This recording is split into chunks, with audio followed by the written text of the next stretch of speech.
awful behaviour, unacceptable in any walk of life. It's there for all to see, but he ignores it. It was the same when his ally was on the take from the lobbyists. It was the same when his Home Secretary was bullying staff. It was the same when taxpayers' money was being abused. And it was the same when he and his mates parted their way through lockdown. Anyone quitting now, after defending all that, hasn't got a shred of integrity. Mr. Speaker, isn't this the first recorded case of the sinking ships fleeing the rat? Mr. Speaker, look, he talks about. He should hear what his lot say about him, Mr. Speaker. He talks about integrity. He wanted to install the member for Islington North into number 10, Mr. Speaker. That's what he wanted to do. Imagine what our country and what the world would be like now. He talks about integrity. He voted 48 times to overturn the will of the British people and take us back into the European Union. And by the way, listening to his muddled speech the other day, that is exactly what he would do again. Mr. Speaker, he talks about integrity, but Mr. Speaker, he has voted time and time again against sanctions on criminals that would put them behind bars. This is the government that is tough on... I'm sorry, he talks about integrity. He is himself facing a criminal investigation, Mr. Speaker, which he asked me to resign. Keir Starmer. What a pathetic spectacle. The dying act of his political career is to parrot that nonsense.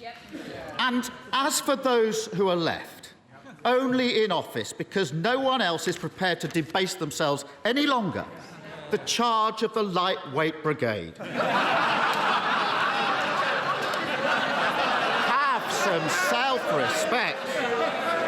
Mr. Speaker, for a week, he's had them defending his decision to promote a sexual predator.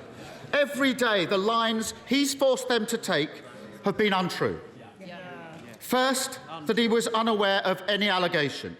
Untrue. Then, he was unaware of any specific allegation. Untrue. Then he was unaware of any serious specific allegation. And now he wants them to go out and say that he simply forgot that his whip was a sexual predator. Anyone with anything about them would be long gone from his front bench. In the middle of a crisis, doesn't the country deserve better than a Z-list cast of nodding dogs? Well, Mr. Speaker, it's exactly when times are tough and when the country faces pressures on the economy and pressures on their budgets, Mr. Speaker, and when we have the biggest war in Europe for 80 years, Mr. Speaker, that is exactly the moment that you'd expect a government to continue with its work, not to walk away, Mr. Speaker, and to get on with our job and to focus on the things that matter to the people of this country. And so we're not only cutting taxes today, Mr. Speaker, we're putting £1,200 into every one of the 8 million most vulnerable households in the country, Mr. Speaker, thanks to the strength of our economy and thanks to the decisions that we took, Mr. Speaker, which he opposed at the time. Keir Starmer. The only thing he's delivering is chaos. I started this session with a quote from the young victim in all this, how he froze when he was attacked. When I was prosecuting rapists, I heard that from victims all the time.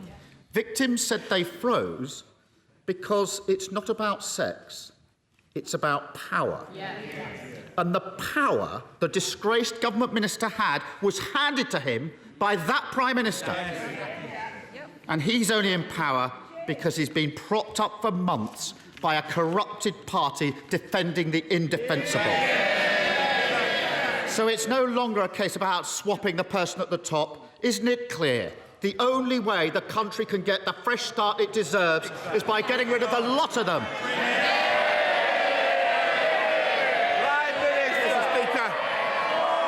Mr. Speaker, the difference between this...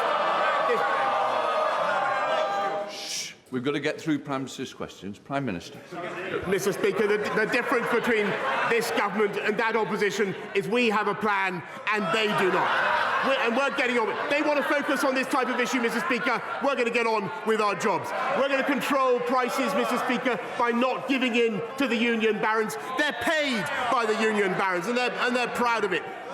We were the first European country to arm the Ukrainians, Mr. Speaker. I'm proud of that. And those guys, Mr. Speaker, the party opposite, not only do they want to put Mr. Corbyn into number 10, the member for Islington North, but 8 of them, including the shadow foreign secretary, the shadow deputy leader, and 6 others, voted to get rid of our independent nuclear deterrent, Mr. Speaker. Today we are cutting taxes, we're helping 500,000 people into work, and thanks to the strength of our economy, we're helping people up and down the country, and we are going to continue to deliver on the mandate I was given.